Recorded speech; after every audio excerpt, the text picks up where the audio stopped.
Called to order our January 9th, 2025, first meeting of the year City Council meeting. Tonight, Councilwoman Shannon Moore is unable to be here in person, but state law allows us to participate in the meeting virtually, and we are glad to welcome her here with us tonight, up on the screen there. That does mean a couple of things for us. We'll try to recognize that as we speak, vote with raise of hands, and all those good kind of things.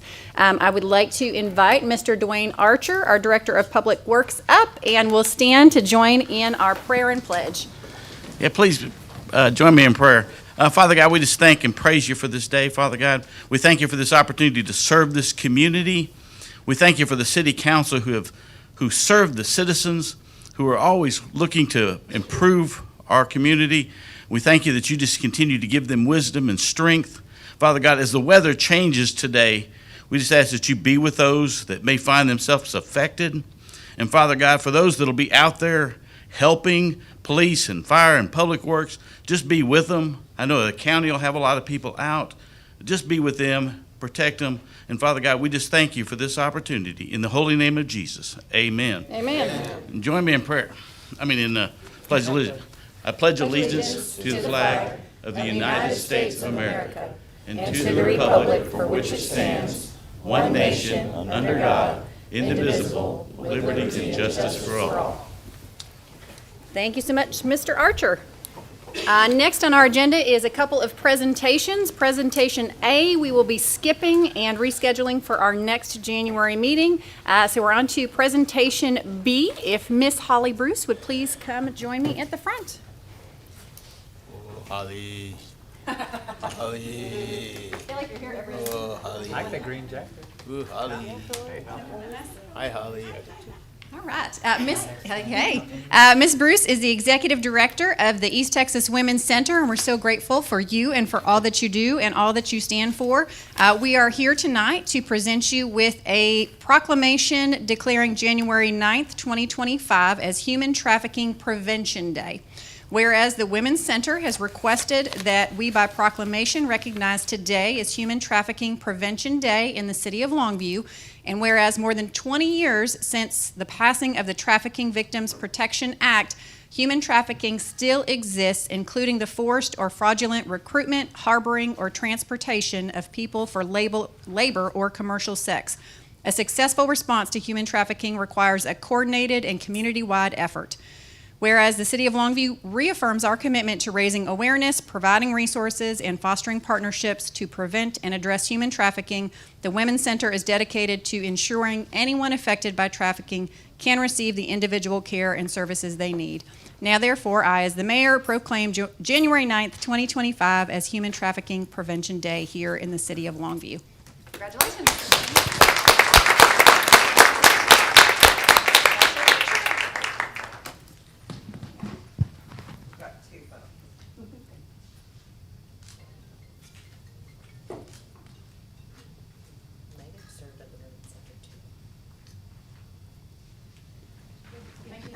Thank you, Brand. Appreciate you. Thank you. All right. Next in our presentations are Aspire Mentoring Day. So I'd like to ask all of our Aspire or mentors to come on up.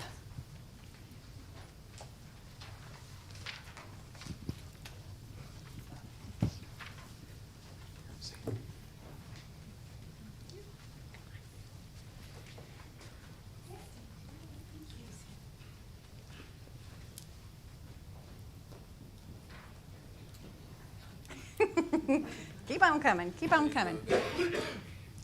Stephanie, I think you're in the middle. Yep. There you go. All right. We are so excited to welcome and celebrate our mentors and our Partners in Prevention that runs our mentoring program. Such an incredibly important program for the youth in our community that makes a difference long-term investing in those youths. And I know it is a lot of time. It is a lot of emotion. And I just want to thank each and every one of you for the time that you dedicate to that. It is truly important and makes such a difference in the lives of our youth, which are our future. So thank you so much for doing that.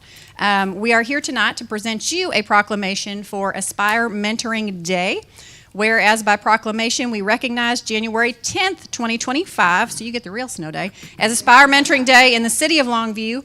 And whereas as January is National Mentoring Month, the City of Longview recognizes our partners in prevention's Aspire Mentoring Program and those serving on the Mentoring Advisory Council who have given their time and energy to make a positive impact on the growth and success of our local youth. 87 mentors serve 96 mentees in our city by spending one-on-one time together, encouraging positive choices, promoting self-esteem, supporting academic achievement, and introducing young people to new ideas and experiences.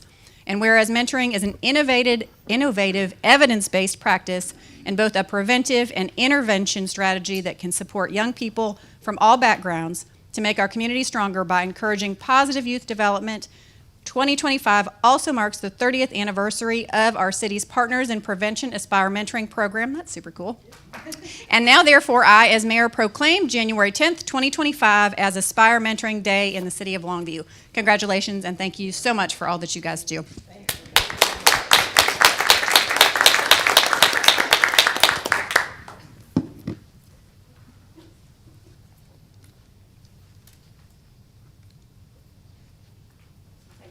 Appreciate you. Be safe going home. Thank you. Yes. Appreciate you.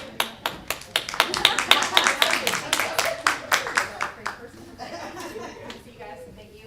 Thank you. Thank you.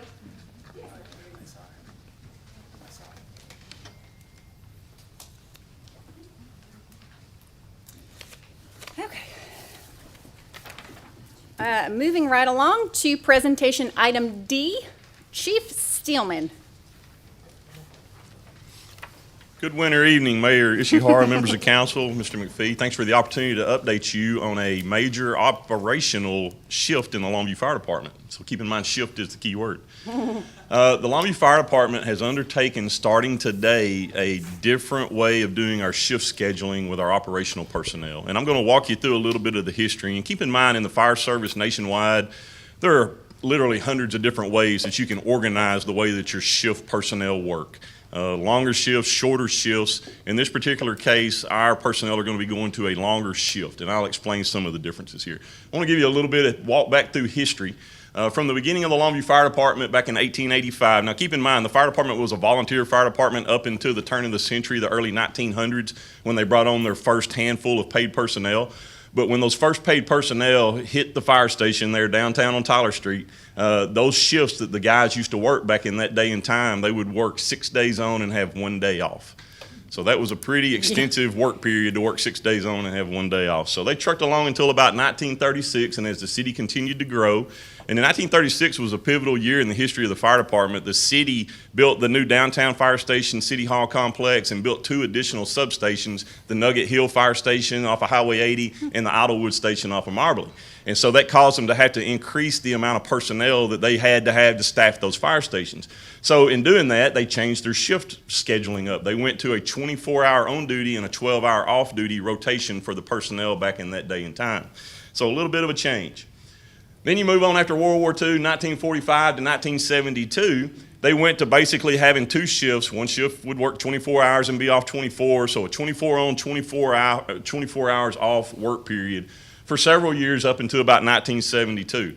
Keep in mind, the city's growing. In the 50s, there was expansion, new fire stations added, even into the 60s and into the early 70s. Station 7, when Spring Hill was annexed, it was built in 1971, so I'm sure that some of these growth stages of the city brought the need for some of these schedule changes as we continued to add personnel and firefighters out in the field. In 1972, they put on a 3rd shift of personnel, so we got 3 different shifts working, an A, B, and a C, and that's what's represented by the colors there. And they went to a 24 hours on duty, 48 hours off duty. And in the fire service nationwide, this pretty much became the standard. This was the default shift schedule for everybody around us in our local area, across the state, nationwide. And this has been in place for 52 years, this shift schedule. Well, over the course of the last 4 to 5 years, the fire service has seen a trend of the demand for firefighters that want to work longer periods of time so that they can in turn have longer periods of time off. So today we embarked on, this is day number 1 of changing this shift schedule process. We switched and altered to a 48-hour on-duty, 96-hour off-duty shift schedule.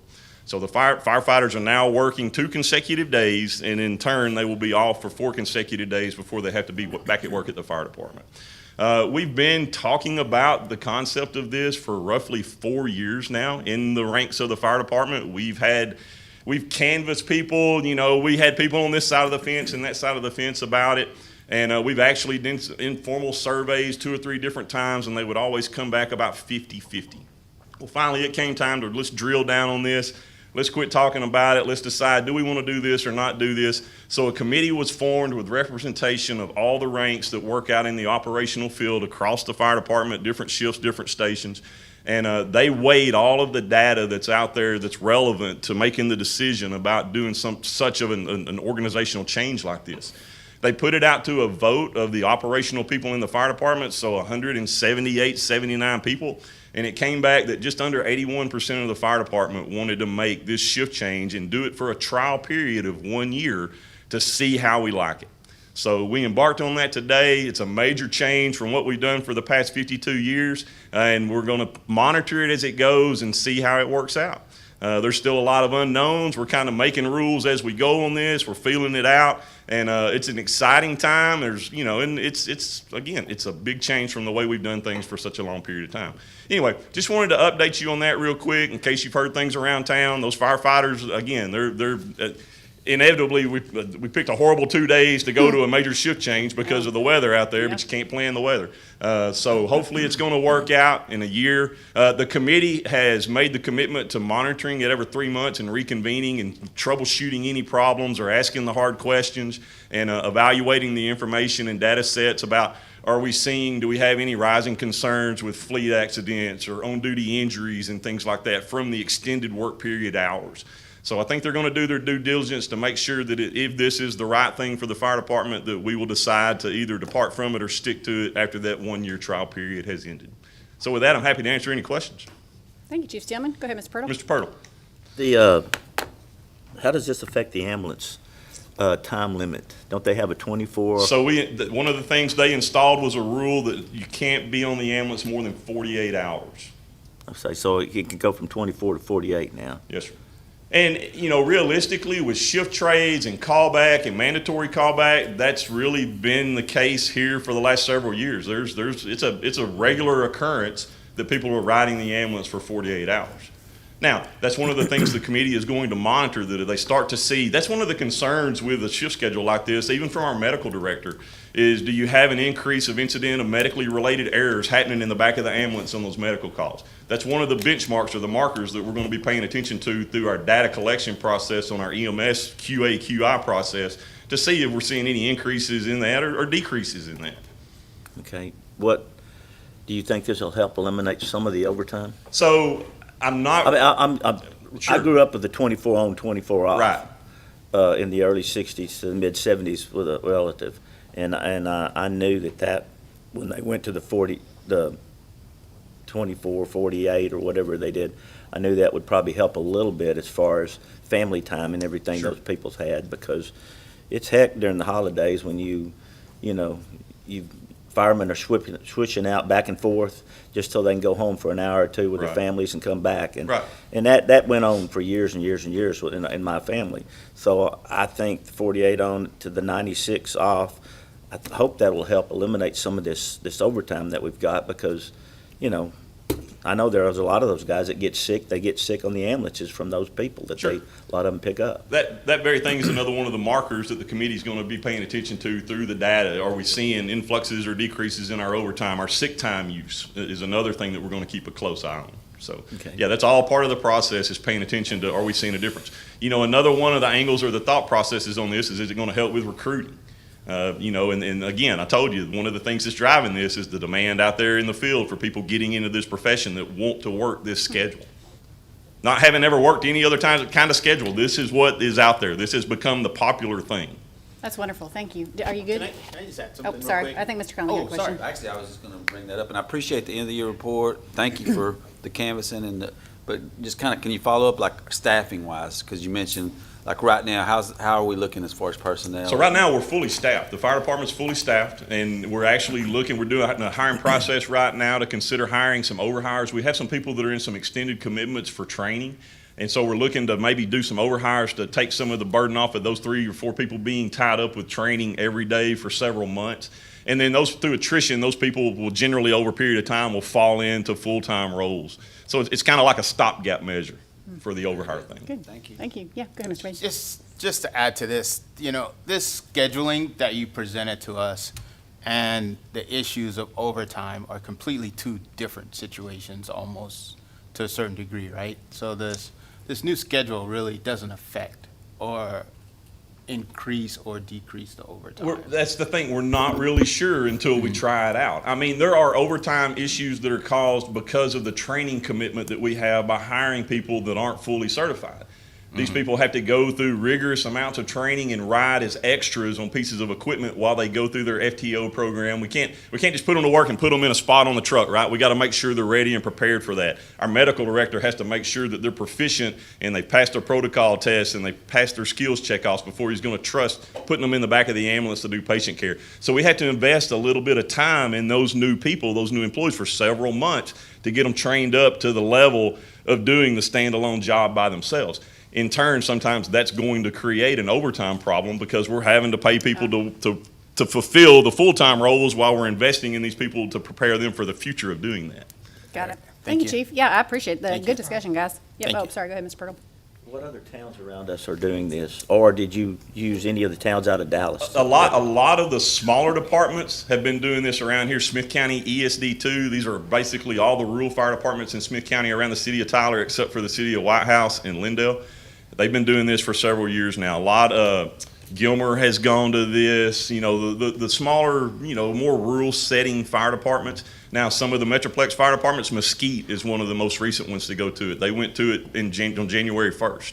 The Metroplex is a different, they're very competitive, and this is one of the things they're using as a marketing tool.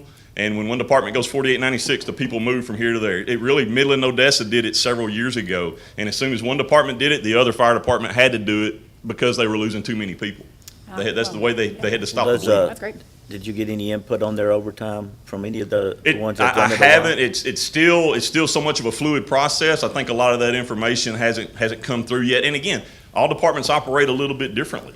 When you get into the departments that do 4896 that don't run EMS, that don't have the training requirement to have to get paramedics up to speed to operate. So all those factors are variables that make a difference in that overtime number. Yeah, just know that it's something that we're going to keep a close eye on and monitor as we nose into this a little bit. Yeah, I just want to commend you real quick and then ask you for a weather update. I know this was a huge undertaking to make this change, so I just want to say thank you.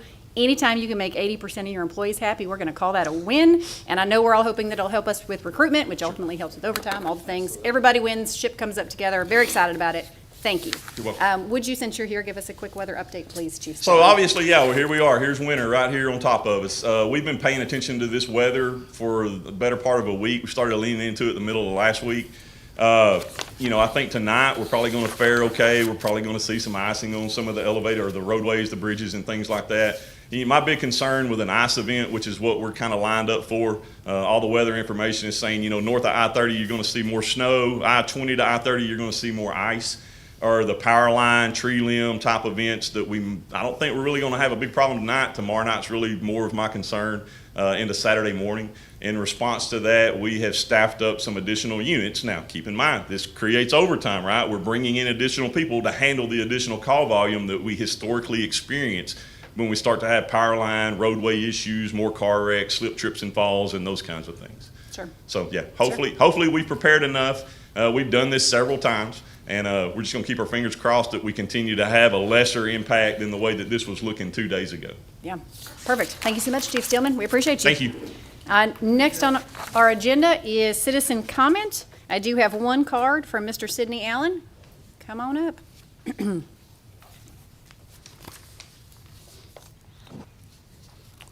Okay. Well, I still feel a little nervous about coming up here, although I had 9 years on city council. It just, anyway, I want to say thank you to the mayor, Ms. Ishihara, to Rollins, city manager, and city council people and the staff and all for giving us this opportunity to come forward and speak on how we feel about different things. And my talk tonight is about money. And I want to say up front, this is my personal opinion. So just leave it there. All right.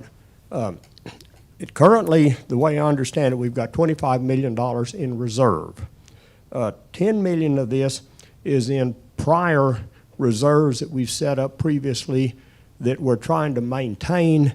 And these reserves are usually based on a percentage of what your total expenditures, budget, or whatever. And this gives us, the 10 million gives us about 10%. As the budget increases, then that reserve could be a little less than 10%. If you take the 25 million less the 10 million that we've always kept in reserve, it gives you 15 million to use. Now, I've got to use or spend. I don't like to use the word spend because that means we're just throwing it away. We're definitely not throwing it away. It gives us 15 million that we can use. I would like to talk to you about taking 5 million of this 15 and setting it aside. The reason is that would give Longview a 15 million reserve, which first off would give us room for future growth instead of having to increase it as we go along to maintain. We now have a AA credit rating with S&P and Fitch, which is good. And we've had that for a while. And as our budget goes up, it's very, very important that we keep that credit rating. And that's what I'd like to talk about a little bit. So with 5 million extra added to the permanent fund, we still have 10 million left for other projects, for whatever the council would find necessary at that point. All right? Now, my next, what I've got, and I wrote this out myself. Why is the 15 million in reserve important? We all have personal credit scores. It is unbelievable nowadays how important these are, your personal credit scores. I'm talking, and we all individually have credit scores. Some of them we'd like to wish they were higher. Some of them, anyway. These credit scores are really have come up to the front. If you're going to go for a home loan, if you're going to go for a car loan, a new credit card, even You're out of time, Mr. Allen. good gosh. Okay, Thank you for coming. We appreciate you. thank you. Guess I'll come back next time. I bet you will. Next on our agenda is the consent agenda. Are there any items that anyone would like to pull off for discussion, or is there a motion to approve? F. F. F Shannon's got her A. hand raised. Oh, I'm sorry. Okay, so F for Mr. Pirtle and Miss Moore. What would you like to pull off? A. A. Is Mr. Ray. Let's. Any other items? Okay, let's do A first. Robert Ray, that's you. This is an item where Atmos has proposed a rate case, which they do every 5 or 6 years to increase rates, and they have to start with the cities. And so what this would do, if the council passes, it would deny their proposed rate increase. They will then immediately appeal to the Texas Railroad Commission, and this would give us a chance to get in on that case because they already have another case there that has a lot of the same issues, and have our voices heard there. And I'm happy to answer any questions. Yes, it does. I just wanted to make sure we wasn't going with the rate increase automatically without a little bit more detail on that. So this is denial on the consent to deny the automatic rate increase that they're trying to propose? That is correct. If you pass this, it will deny the rate increase, and then they will appeal to the Railroad Commission. Okay, thank you. Thank you, Ms. Moore. Oh, go ahead, Mr. Newstead. And then, Robert, they're currently in review with the state too. I believe they have to make a decision by February regarding, I think, the grip charges and other things. Right, so they had another case that they filed outside of the city, for areas outside of the cities in mid-November, but that case has all the same issues that this case does, including issues related to grip and that sort of thing. And so it's important, if we want to be involved, to go ahead and deny the rates now so we can get in before the Railroad Commission decides that other case. Because once they decide that other case, a lot of our issues will be moot at that point. Thank you. Got it. Thank you, Mr. Ray. Item F, Mr. Archer.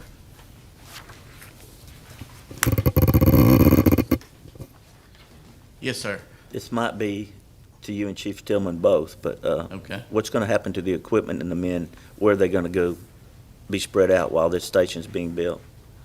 Yeah, let me let JP handle that one. So those moves took place back on December the 30th. We were fortunate enough to have an empty fire station with the relocation and opening of the new Station 8 out off of George Richery. So the crew that was at Station 7 moved to what was formerly known as Station 4 at 2022 East George Richery Road. We let the officers really have a lot of input in that. That crew, being a double company crew, wanted to stay together. The option was the old Station 8 there on McCann by the post office. That's our lifeboat station. So we were going to have to split the crew up to move any part of that crew over to use Old 8 because it won't accommodate but 3 people in one apparatus. So that crew wanted to stay together. They met between the Station 7 and the Station 4 crew at the time, and the decision was made to move the 7 crew out to 4 and then relocate the Station 4 crew, which is a single company crew of 3 people all the time, over to the old Station 8. So I know that's really confusing, but Station 4 out in Spring Hill is now Station 7. Old Station 8 is now Station 4, and the new Station 8 obviously is the new Station 8. We still are maintaining 8 fire stations. All the apparatus, all the people are on duty all the time, just like it was. They're just operating out of some different facilities. Okay, Okay? thank you. Yeah, I know it's been a mind-boggling thing to make all those moves happen. Are we ever going to tear down Station 8, Station 8? Council will have to decide that once we're through with it at the end of this project. It'll be an empty city building sitting there, so that'll be something for you guys to talk about. So Station 4 is actually has to stay there forever. I mean, just because we moved Station 7 to Station 4, right? Yeah, well, this will all back up at the end of this project But in a year, we'll year still and a half. when So- Station 7's done, we'll still have as it is now. Yeah, Station 4 will move back to their former home on George Richery. Station 7 moves back down to Gilmer Road, and then you have an empty fire station there on McCann Road across from the post office. Okay. Perfect. Thank you, Chief Stillman. I will take a motion to approve the consent agenda. Move to approve. Second? Second. All right, I have a motion and a second. All in favor, please indicate by raising your hand, since Ms. Moore is attending by video. Thank you. Consent agenda is approved. We'll move on to zoning items. Zoning item A, Ms. Choi. Thank you, Mayor, members of council, Mr. McPhee. Thank you. The applicant is requesting rezone from Plan Development PD 2302 for a dance studio to Plan Development for a pharmacy located at the northeast corner of McCann Road and Ruthland Drive. The applicant is proposing to construct an approximately 4,000 square foot building for a pharmacy, and they will meet all City of Longview codes through the development process. McCann Road is classified as a principal arterial roadway and is maintained by TxDOT. Staff does find that the zoning change is consistent with surrounding uses, therefore it does not constitute spot zoning. Planning and Zoning Commission, along with staff, recommends approval of this request. I'd be happy to answer any questions at this time.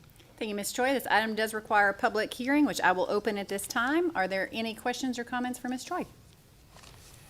I do not have any speaker cards on this item. Is there anyone that would like to speak?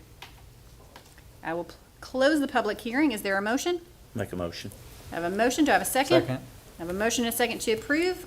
All in favor, please indicate with raise of your hand. Aye. Zoning item is approved. Moving on to zoning item B, Ms. Choi. Thank you. The City of Longview is requesting to rezone property south of West Loop 281, west of Estes Parkway from heavy commercial, seen here in this map, heavy commercial and light industrial zoning district to single-family 5 zoning district. Currently, this is a single-family neighborhood. It's completely built out with single-family homes. The previous zoning ordinance permitted single-family homes in these zoning districts. However, the current UDC does not. Therefore, these properties are considered non-conforming. In order to correct this, the city is proposing to rezone these properties to bring them into compliance. Staff finds that the proposed zoning change is consistent with our future land use map. Planning and Zoning Commission, along with staff, recommends approval of this request. I'd be happy to answer any questions at this time. This item does require a public hearing, which I will open at this time. Are there any questions or comments for Ms. Choi? I do not have any speaker cards. Would anyone like to speak on this item? If not, I will close the public hearing. Do I have a motion? Move to approve. Second. Thank you. I have a motion and a second. All in favor, please say aye. Or raise your hand. Sorry, raise your hand. Thank you. Zoning item is approved. Thank you so much, Ms. Choi. We will move on to action items. Action item A, consider a resolution renaming a section of George Richery Road between Gilmer Road and Judson Road. Ms. Gamboa. Thank you, Mayor Shahara, members of council, everyone here tonight. Colleagues, today I bring forward a proposal that recognizes an individual whose vision and leadership have helped shape our community's growth for over decades. Dr. John Coppage and more than half of the property owners on George Richery Road have requested that we rename George Richery Road to Bill Stoudt Parkway in honor of our distinguished Gregg County judge.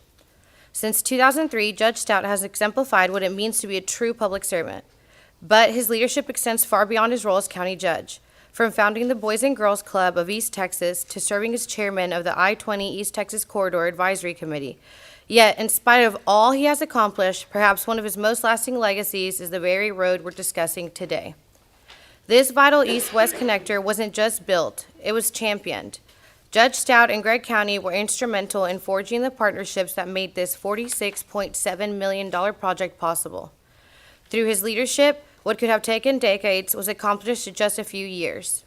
The road we see today, with its 4 lanes, turn lanes, and bicycle and pedestrian accommodations, stands as a testament to the kind of forward-thinking infrastructure that drives economic growth. And that growth is already evident. The corridor has attracted major employers, including the Dollar General Warehouse and Gap Distribution Facility, bringing hundreds of jobs and significant investment to our community. These developments validate the vision Judge Stoudt, along with Mayor Mack, the City of Longview, LeadCo, TxDOT, members of council, and many other leaders had for this area. And they're just the beginning of what this corridor will achieve. By renaming this road Bill Stoudt Parkway, we honor not just the man, but the collaborative spirit he embodies. This roadway, which has already attracted major employers and opened up new opportunities for our community, will carry forward the legacy of someone who has dedicated his life to making Longview and Gregg County a better place for all. I respectfully ask for your support of this resolution. And with that, discussion first, right? Yes, discussion first. Thank you so much, Ms. Gamboa. I don't know if anybody has any questions or comments. I would like to make a comment.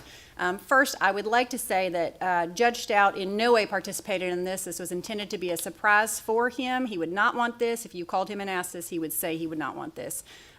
Judge Stoudt, my favorite saying that you hear attributed to him and that he says everywhere is, "It is amazing what you can get done when someone isn't worried about taking the credit."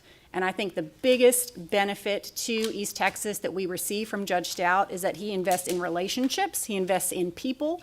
I met with him when I was looking at running for mayor, and he said the way to do that correctly is to build relationships with council, build relationships with neighboring cities, build relationships regionally. So the benefit, honestly, that we get from Judge Stoudt is his commitment to building relationships with people in Longview, in Gregg County, in our region, in the state, and the work that he does behind the scenes that nobody knows is happening.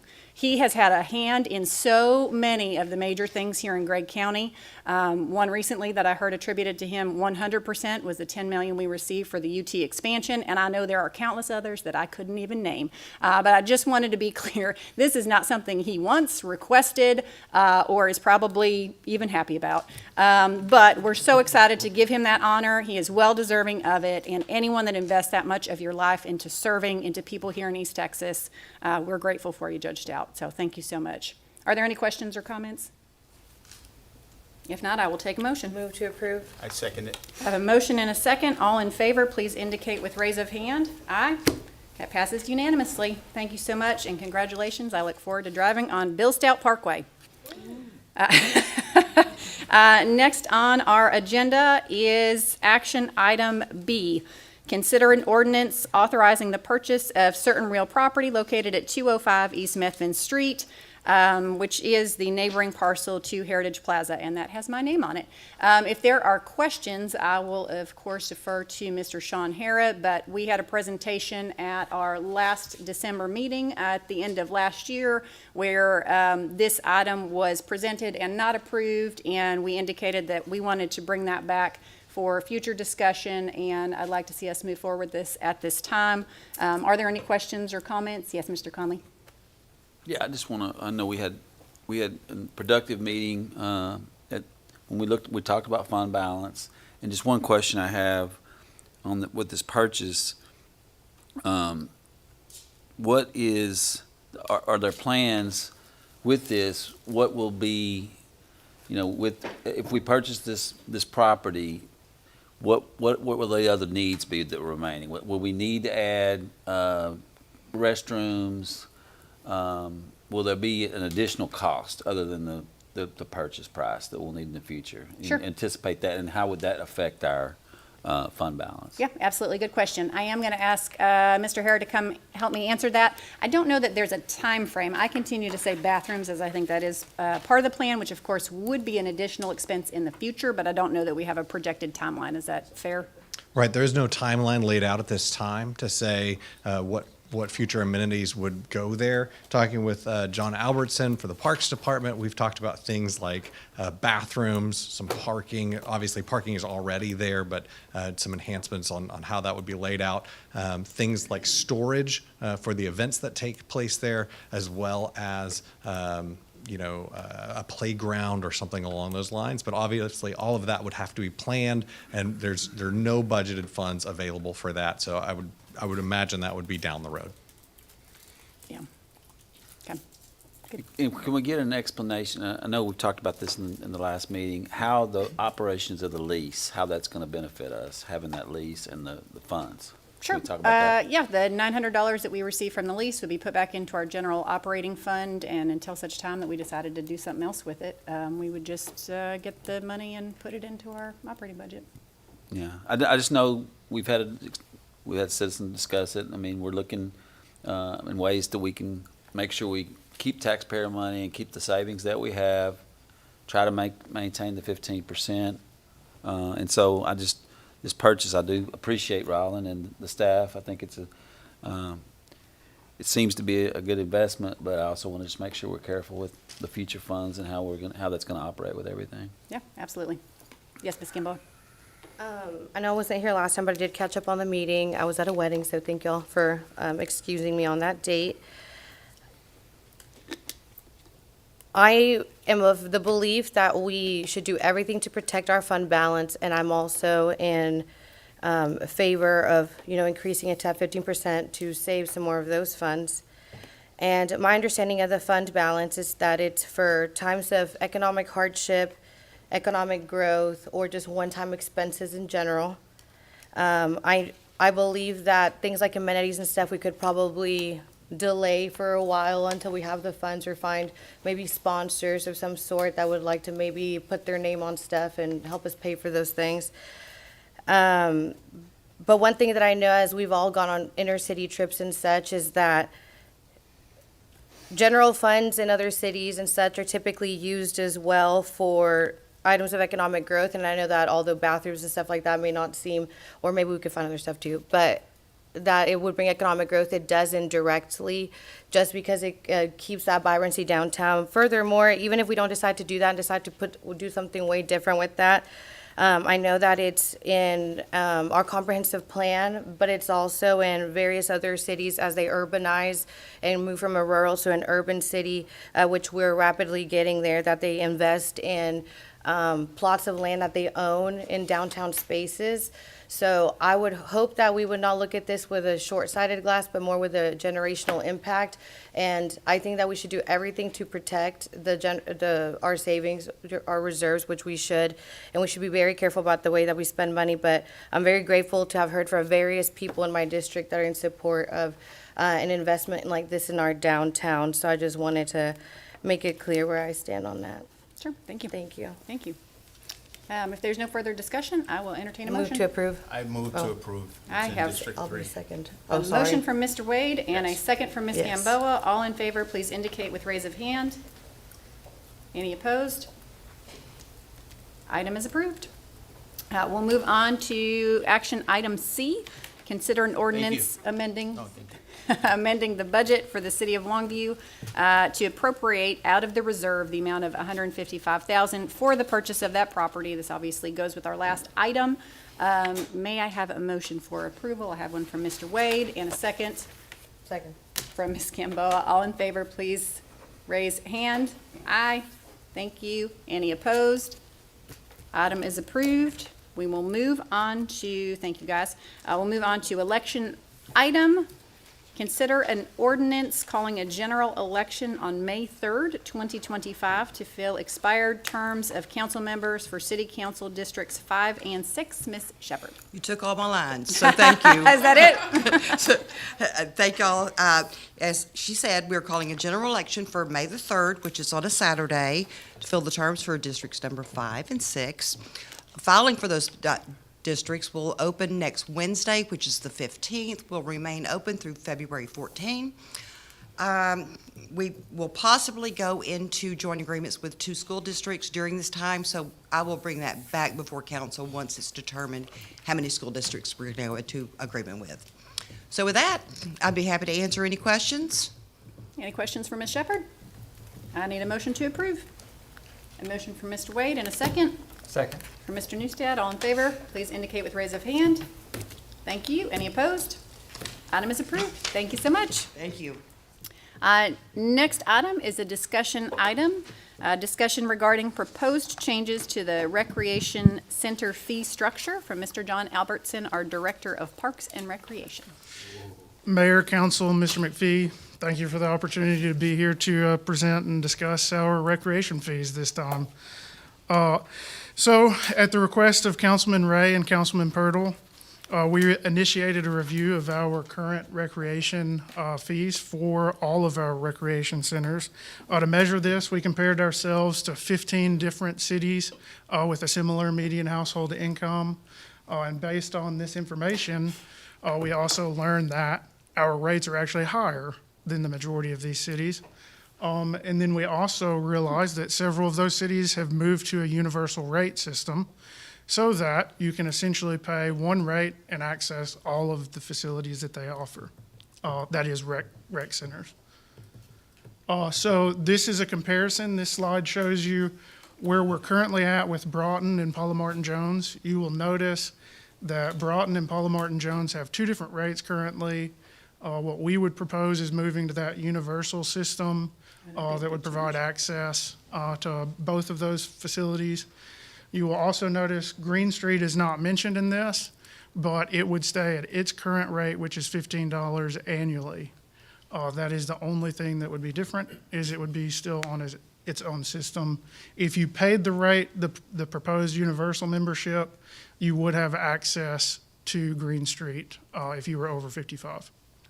So all of these new proposed rates would be a reduction from where we're currently at, and that is the median of all of those 15. So those proposed changes would result in essentially a $22,000 shortfall of where we are based on our revenue. However, we do anticipate that we'd be able to make that up with new marketing and with new members that we'd be able to bring in through the facility. And with that, I will take any of your questions. Thank you, Mr. Albertson. Are there questions, comments? Go ahead, Mr. Conley. Yeah, I want to go back to this proposed chart, and you said senior prices? Yes, is that right? And what was the age on seniors? Yes, so it's 55 is what we have set for our Green Street. 55? Come on. As somebody that just turned 55, I mean, I don't know if I consider myself a senior. Mr. Wade, what are we doing here, right? I mean, I thought I heard that, and I was like, now, I do appreciate the Whataburger discount for 55, but I don't know about this one. But anyway, thank you for looking out for us people born in the 60s. Appreciate you. Yes, sir. Yes, sir. What were some of the areas that you actually looked at? And by the way, before I begin, when we first opened Broughton and I first came onto council, that was one of the things that I really, really wanted to address. You just don't want that facility to, outprice the citizens of Longview to where you can't get access. But I'm just curious to what other cities you looked at that you compared some of these prices to. So some of those cities would be Tyler, which of course is closest to us. They have the Glass Center there. We looked at Louisville, Lancaster, Killeen, Irving, Hearst, Georgetown, Euless, Conroe, College Station, Bryan, Beaumont, Arlington. So we looked at a wide swath of different cities. And we also had to be very specific in the fact that we had to look at cities that had facilities as well. So some of those cities did not. Not that we compared ourselves, we eliminated those. But so that was one reason that we had to pick these specific cities. Sure. Mr. Robertson, so you said Green Street's excluded from this. What's the reason? So Green Street will stay just at the $15 annual rate. That's what they're at right now. If we included them in this, then they would move up to what this current rate would be. We do have a lot of carryover of members that are Paula Martin Jones members, that with their Paula Martin Jones membership, they would not have to pay the annual rate for Green Street. So it would be a perk for them. Good, thank you. Oh, yeah, 'cause it's got a universal. Yes, Mr. Purtle? Why are we charging rates to begin with? I'm getting to that point, because a lot of these buildings are under bonds that were built, or we've already paid for them. And if we don't have these in our operational expenses to start with, and we have to make up the money by charging, well, Broughton, for instance, I've been out there a time or two, and it's basically empty, and it shouldn't be. It should be full of kids playing basketball. And a lot of these kids, they can't afford $15 a month or $10 a month or something. And when their parents are already paying for this, why are we having to charge for this? It just, you've got to look at the people we want to use these structures. And if they can't afford it, what are they going to do? Go outside and play in the cold? And I just can't see that. I mean, why are we charging it to begin with? Well, I think the operational expenses are never going to near make up for what the utilities cost, the maintenance cost, or the people that staff it cost. So I would assume that would already be in the budget. You don't get charged to go over here at the library and get a library card. I got one the other day for my grandson to come in and, go in there when they come in. I just don't understand why we're charging these kind of rates. And to base them off of some other town, I don't care what other towns charge. I mean, if I want to go live in Tyler, I'll go live in Tyler and pay what Tyler wants to pay. I'm just worried about the people in this in this town, what they have to pay. And it goes back into the swimming pools and stuff like that, because we build a swimming pool, we send people to, the splash pads don't cost anything. They can go to the splash pads. But we build a swimming pool, and it's going to cost an exorbitant amount of money probably for those kids to go to that swimming pool. How are they going to afford it? I don't agree with this exorbitant amount of funds for a 10-year-old or 11-year-old or 12-year-old kid that wants to go swimming or wants to go play basketball or wants to go to the splash pad or whatever, because their moms and dads or the businesses around here are already paying the bonds back for these things. So if this is just a habit of doing, why are we doing it? Well, I think the answer really is just a universal park answer, right? So there's things that us taxpayers pay universally because we benefit equally from essentially roads, police, emergency response. And so things that indicate there's a user that's using them, I don't personally go play basketball at Broughton. So we have to have some sort of user fee for taxpayers who benefit because we cover a lot of it and we cover the shortage. And it's not just Broughton, it's all of our parks. Oh, I mean, if we applied that, perhaps there's a solution there, Mr. Purtle, that would include some sort of scholarship program. I don't disagree with what you're saying, but we do have to have user fees, and that's the only way to make it fair to every taxpayer in town, because I don't necessarily need to bear the cost of everyone that goes to Broughton. There needs to be some gap in there, and it is a balance. But there are things that all of us pay for, and then there's things that are user-based Like if I'm gonna rent a softball field, I need to pay for the maintenance that's out there. If I'm gonna use Broughton, I need to help chip in for the staff that's gonna be there, or the utilities that are gonna be on. It's not exactly the same. I've always understood it as varying levels of things. I can use this facility with lots of other people, and I certainly want to encourage more people to be there. So I love lowering rates and looking to getting more people there. And if we don't find that more people come, I'm on board with talking about lowering the rates further. I'm not saying this is the end of the conversation, but we do have to have those user levels in there to be fair to everybody. Go ahead, Mr. Conley. Well, I appreciate the effort that's made on this. Have we explored what you mentioned, like an opportunity for scholarships? If we have maybe some local businesses that would donate or sponsor? I feel sure that we could talk about that. Have we I know done Green that? Street does that individually, tries to get people for things that the city doesn't pay for. I don't know that we've explored that. I'll let you answer that. Yes, sir. We have looked at that, and that is definitely something that we could do. There's obviously a lot of different ways that we can do that. Some of the cities that we looked at, we actually talked to, because they have programs that they run similar to that. So that's something that we can explore expanding further. Yeah, I certainly agree. We should fill that place. And if that means that we're asking for private donations to make memberships free, I'm on board. I don't think as a city we can make that a policy, but yes, I support that idea. I'm sorry, Mr. Wade, you had a comment too. Yeah, I think it's all kind of been addressed. I do play basketball at Broughton, and I still go there a lot, and I appreciate it. And no, the athletic discount. I'm sure you don't know about that one, right? But I want to commend the staff that's there too, and I know a lot of times that staff is there. And people that frequent, and I'm just speaking on Broughton for sure, they cover the expenses for a lot of those kids that come in. And I also feel like there are very seldom where kids are turned away and told they cannot use that facility because of a fee to get in. And what we can do to make it more accessible, I'm open for that. I'm open for all the conversations that we need to have. And even if it gets to a degree to where we're continue to lower that price, I do think we have to make it available for everyone. And so thank you, Mr. Albertson, for that, and thank you guys for addressing that finally. Yes. Yeah, that's great. Thank you. So this is a discussion item only tonight. With everybody's general consensus that we'd like to see this move forward, I'll ask that this be put on our agenda for our next meeting for vote. Well, I would like the fees to be lower.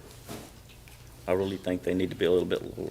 Can I add one more thing with that? Yeah, I do think that there are other examples out in the nation that they do have some pretty interesting ways of some very even lower fees that work out for certain cities and places.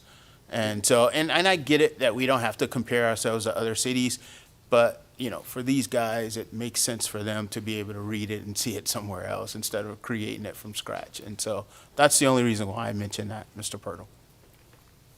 Yeah, go ahead. Yes, ma'am. I appreciate what Mr. Wade said about some of the staff members taking care of kids, but I think it's also, we want our kids to feel like they're welcome there, and there's not an obstacle of cost. Mm-hmm. And if that can be, if we have this for next meeting where we look at exploring lower rates or the opportunities, how we can combine that with, like you mentioned, with research on scholarships to where we could promote that. If you put on discussion one more time so that when Mrs. Moore is back, we could discuss it in person with her here and then maybe vote on it at a later council meeting. Sure. And put in provisions such as like after, if and when this passes or something of that nature, it has a review process where it's reviewed in X amount of days or months or whatever to make sure that it's and then with the direction from the council, like Mr. Conley and Wade and Pirtle have said for Mr. Albertson to see if there's or a different route of pricing that can go down. But I agree with your sentiments as well that you made earlier.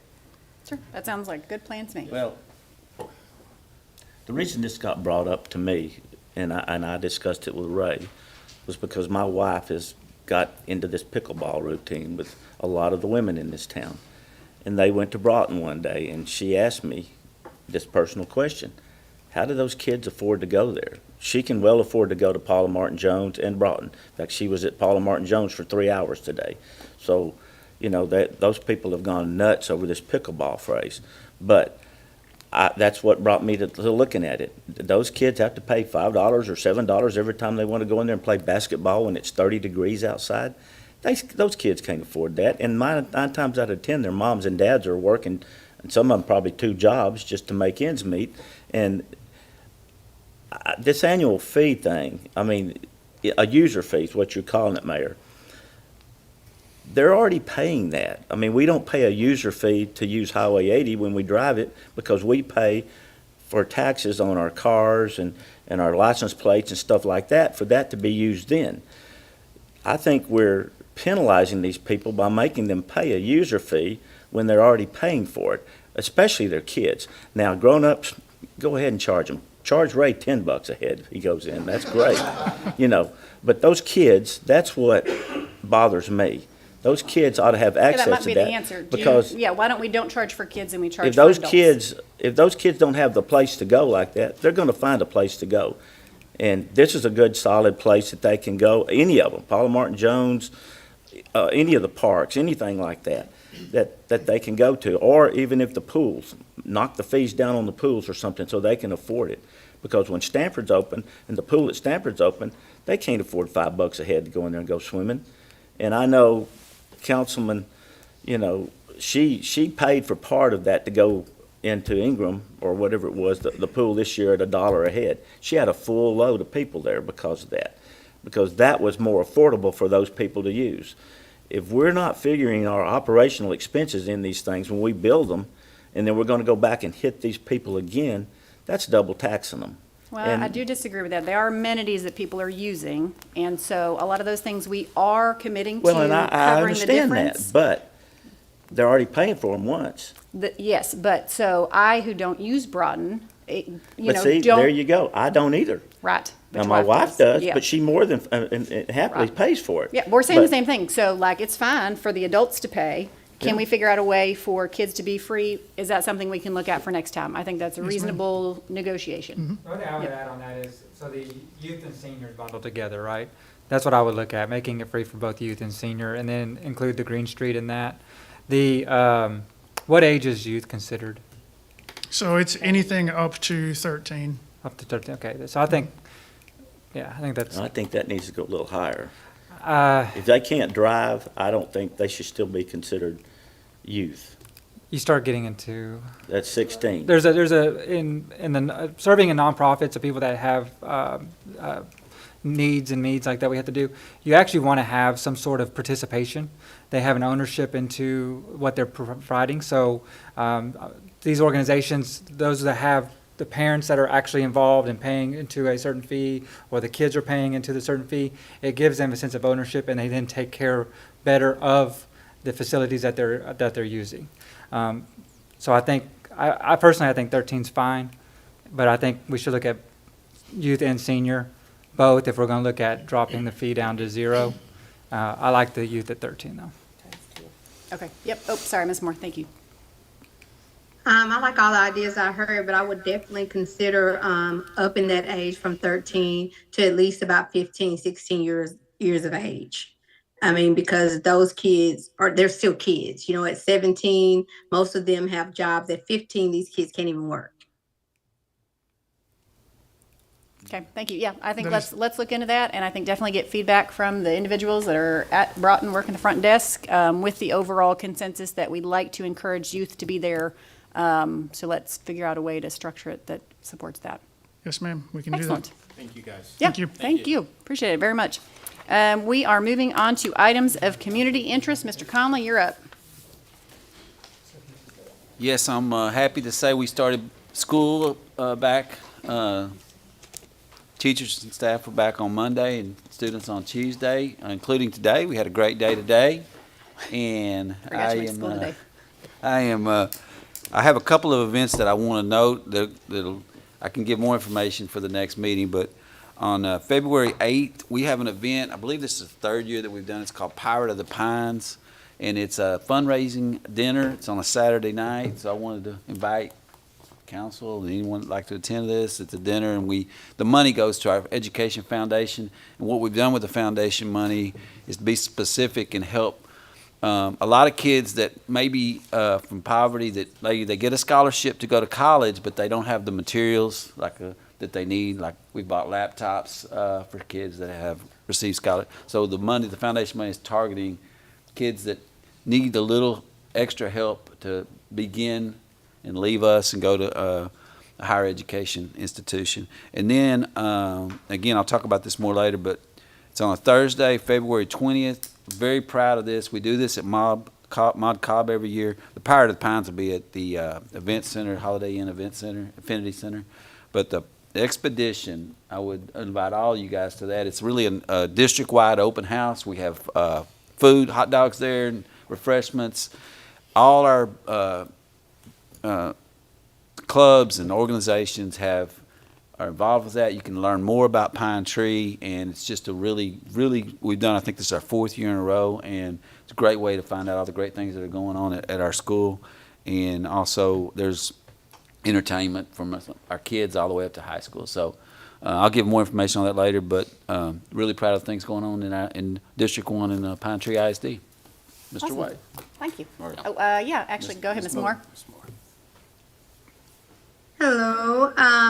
On Tuesday, January 21st, we would like y'all to join us. We're going to review and approve the design for the upcoming Stamper Park Pool. Consultant group Kimberly Horn will present the design. City staff, myself, and I believe the mayor will be there. We'll be present to answer any questions and lead the discussion. The meeting will be held at 5:30 p.m. at the Stamper Park Resource Center at 502 South Center Street. So please come, and we want and invite your input. Thank you. Perfect. Thank you so much. Mr. Wade. Nothing at all, just to wish everyone a Happy New Year, and glad everyone made it back safely throughout the holidays. Thank you. Mr. Newstead.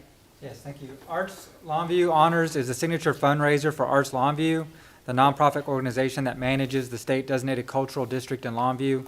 This one-night-only celebration features a stunning Broadway-style variety show with performances by Longview's performing arts groups, as well as the presentation of the Lifetime Achievement Award for Artistic Excellence. More info and tickets are at artslongview.org.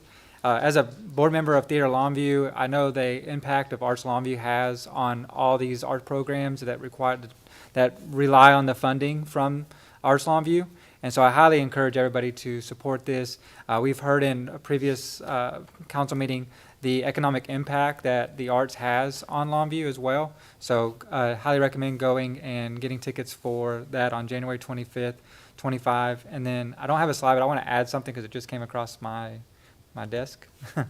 It's so Longview ISD is closed for tomorrow, January 10th, out of abundance of caution for student and staff safety. So just want to let y'all know that.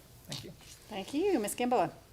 Happy New Year, everybody. I hope it's off to a great start for everybody. I am so grateful to represent you on District 5, and I just wanted to have some other events to invite you to next council meeting, but I wanted to echo Mr. Newstad. The arts does a lot for the constituents here, our community, the city, and also I wanted to congratulate Barbara McLennan, a fellow Junior League sister, on being honored. So thank you for your impact on our community.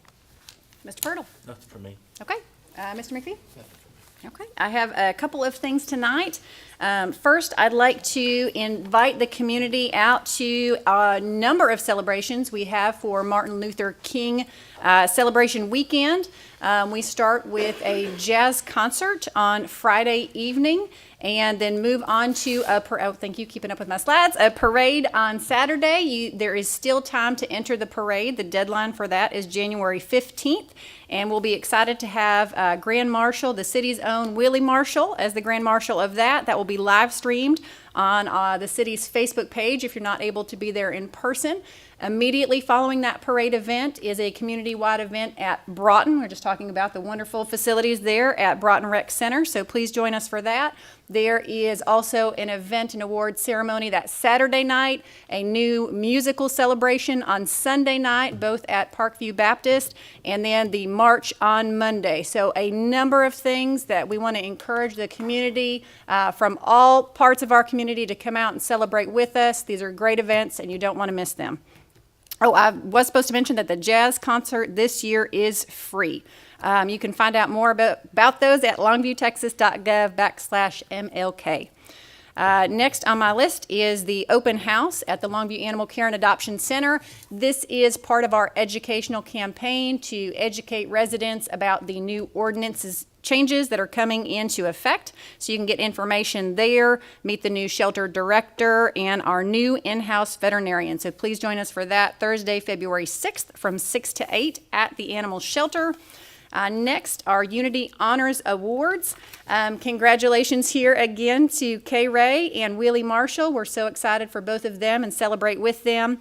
That event, which is a wonderful event in Mod Cobb, a really nice lunch where you hear some videos that say wonderful things about the award winners, and then I always love to hear their remarks as well. But that'll be February 19th at 11 a.m. at Mod Cobb. Tickets are still available if you find that on our website. And a friendly reminder to please keep safe and drive safely. And thank you guys for being here, especially all of our city staff and council for making it. We appreciate you, and meeting is adjourned.